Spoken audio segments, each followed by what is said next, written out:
अस्सलाम वालेकुम नाज़रीन, अलसैयद किचन में खुश आमदीद। आज मैं आपको बीफ की मसाला चाप बनाना सिखा रही हूँ, जिसके लिए 1 किलो बीफ की चाप ले लिए, 2 अदद प्याज ले लिए जिसको काट लिया और ब्राउन करेंगे।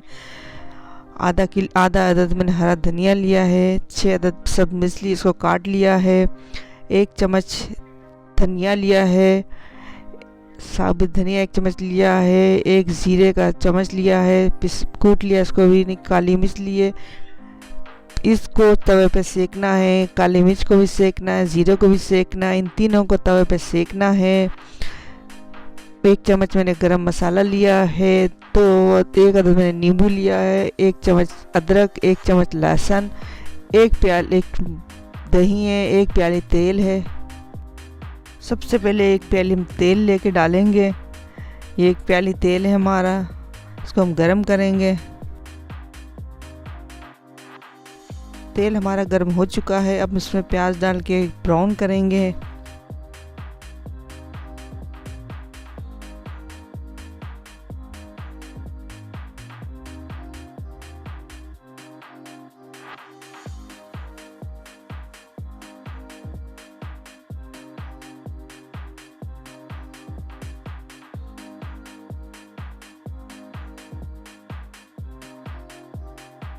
प्याज हमारा ब्राउन हो चुका है, अब हम इसको निकालेंगे। तेल को अच्छी तरह से खुश्क करके निकालेंगे, ताकि तेल कम से कम इसमें प्याज में, ताकि मसाले में अच्छी तरह ये रच जाए।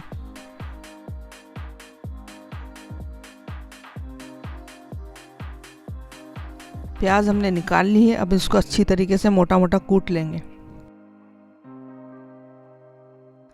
अब हम इसमें एक एक करके चापें डालेंगे अपनी, और इसको भूनेंगे ताकि हमारी ये चापें अच्छी तरह ब्राउन हो जाए। अच्छी तरह ब्राउन होगी तो इसमें जायका आएगा। चापों को ब्राउन करें, जलाएं ना, डार्क ब्राउन ना करें, सिर्फ ब्राउन करें।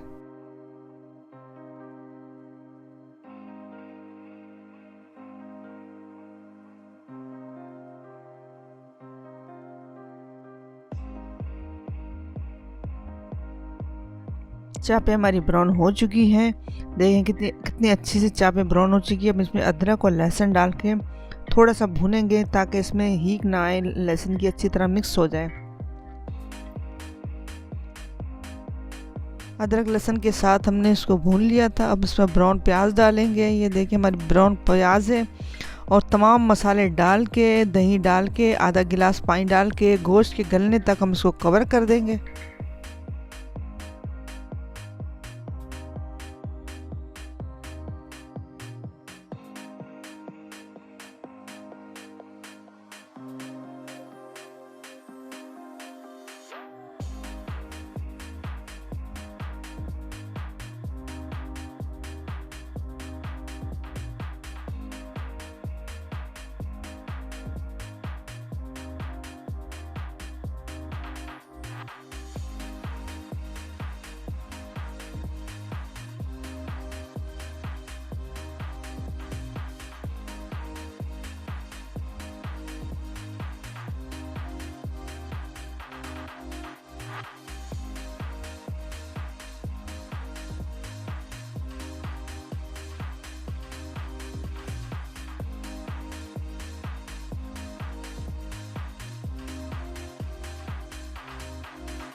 गोश्त हमारा गल चुका है, अब इसमें नींबू का रस डाल के थोड़ा सा भूनेंगे।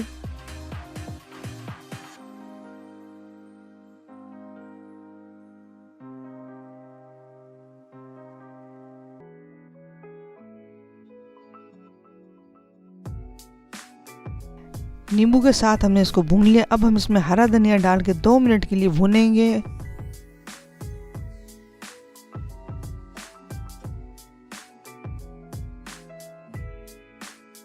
चापें हमारी बन के तैयार हो चुकी हैं, अब हम सर्विंग बाउल में निकाल लेंगे।